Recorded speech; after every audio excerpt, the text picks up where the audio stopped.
ni kukaa sehemu ya hatari, ni kukaa katika sehemu ya chafu, ni kukaa katika sehemu sio salama. Wako watu wanaishi wako sehemu salama, kumbe wako makaburini, kumbe wako makaburini. Huyo jamaa Biblia inasema walipokuwa wanamwendea wanajaribu kumfunga, inashindikana. Wanajaribu kufanya vile walifanyavyo, inashindikana. Ni kwa sababu ya jambo moja, alikuwa amefungwa miguu na amefungwa mikono. Hiyo ina maana gani wapendwa? Kuna watu wamefungwa katika biashara yao, kuna watu wamefungwa katika miguu yao. Anatamani kufanya lakini afanye, anatamani kupiga hatua lakini apige hatua, anatamani kusonga lakini asonge.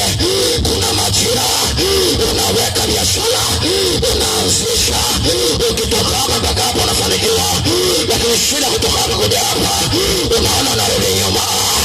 Kuna watu wamefungwa, Yesu anawatafuta sheria.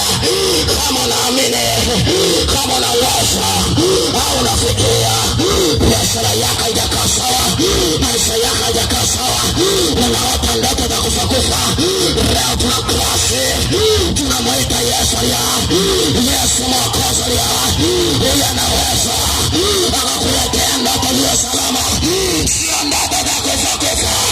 Ninakataa hayo mambo ya makaburini. Tunatoka makaburini, walio tayari kutoka makaburini niwaone shangwe na vigelegele, walio tayari kutoka katika hatari.